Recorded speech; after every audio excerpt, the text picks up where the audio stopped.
सभी को good morning. आ गए हैं सभी लोग। अच्छा, तो हमारा क्या सब्जेक्ट चल रहा था? भारतीय संविधान। भारतीय संविधान में आज छठी क्लास है। इससे पहले 5 क्लास हो चुकी है, तो जिनको देखना है वो 5 क्लास देख सकते हैं प्ले लिस्ट में जाके। भारतीय संविधान में आज हमारा टॉपिक है संघ। संघ भारतीय संविधान के भाग 5 में अनुच्छेद 52 से लेके 151 तक है। चलिए चलते हैं। अनुच्छेद 52 से लेके 151 के में जो भी इम्पोर्टेंट अनुच्छेद हैं उनके बारे में आज हम जानेंगे। अनुच्छेद 52 में लिखा हुआ है कि भारत का एक राष्ट्रपति होगा। अनुच्छेद 54 में राष्ट्रपति के निर्वाचन है। राष्ट्रपति के निर्वाचन में कौन कौन शामिल होता है? तो इसमें मैंने लिखा हुआ है कि राष्ट्रपति के निर्वाचन में संसद के दोनों सदनों के निर्वाचित सदस्य और राज्य की विधानसभाओं के निर्वाचित सदस्य शामिल होते हैं।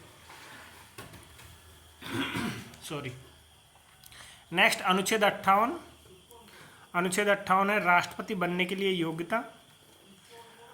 और राष्ट्रपति की क्या क्या योग्यता, उसमें मैं राष्ट्रपति से रिलेटेड जब क्लास लूँगा तो उसमें मैं बता दूंगा, लेकिन आपको याद रखना है अनुच्छेद 58 में राष्ट्रपति बनने के लिए योग्यता का प्रावधान है।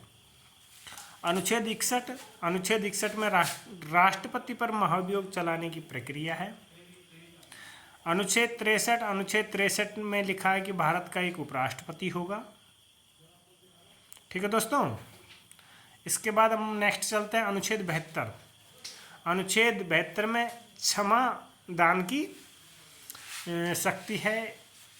और इसको थोड़ा मैं विस्तार से बताता हूँ कि क्षमा आदि की तथा कुछ मामलों में दंडादेश को निलंबन मतलब माफ़ करने की, परिहार मतलब बढ़ाने की, या लघुकरण मतलब कम करने की राष्ट्रपति की शक्तियाँ हैं।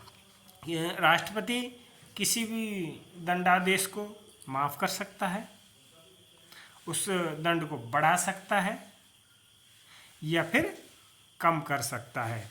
इसका जो वर्णन है अनुच्छेद 72 में लिखा हुआ है। अनुच्छेद 74 में लिखा है कि राष्ट्रपति की सहायता और सलाह देने के लिए मंत्रिपरिषद होगा। दोस्तों, आपको एक बहुत अच्छा चीज़ बता रहा हूँ आज कि आप है ना केंद्र वाली याद कर लीजिए अनुच्छेद, संघ वाले याद कर लीजिए अनुच्छेद। उसमें आप जब 89 जोड़ देंगे तो वो ऑटोमेटिक ही राज्य से संबंधित हो जाएगा। जैसे एग्जाम्पल के तौर पे इसमें है कि अनुच्छेद 74 में यदि 89 जोड़ेंगे तो कितना होगा? 163। तो 163 में लिखा हुआ है कि राज्यपाल की सहायता और सलाह देने के लिए राज्य में मंत्रिपरिषद होगा। ठीक है, तो आप केंद्र वाला याद कर लीजिए, संघ वाला और आपको राज्य वाला ऑटोमेटिक याद हो जाएगा। सॉरी। अनुच्छेद 76 में लिखा हुआ कि भारत का महान्यायवादी के बारे में। अनुच्छेद 79, देखो इसका एक ट्रिक है,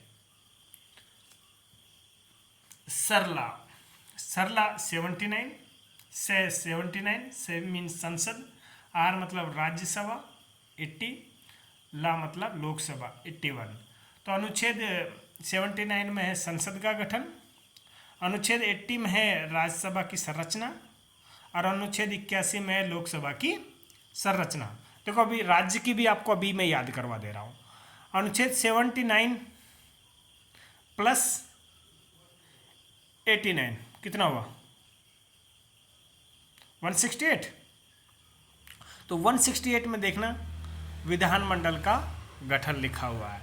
इसी प्रकार अनुच्छेद 80 प्लस 89 कितना हुआ? 169। 80 प्लस 89 169 ही हुआ ना भाई।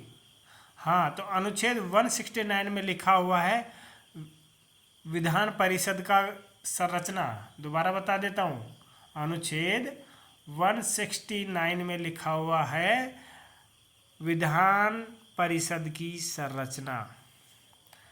अनुच्छेद 81 प्लस 89 करो, कितना हो रहा है? 170। तो अनुच्छेद 170 में लिखा हुआ है विधानसभा की संरचना।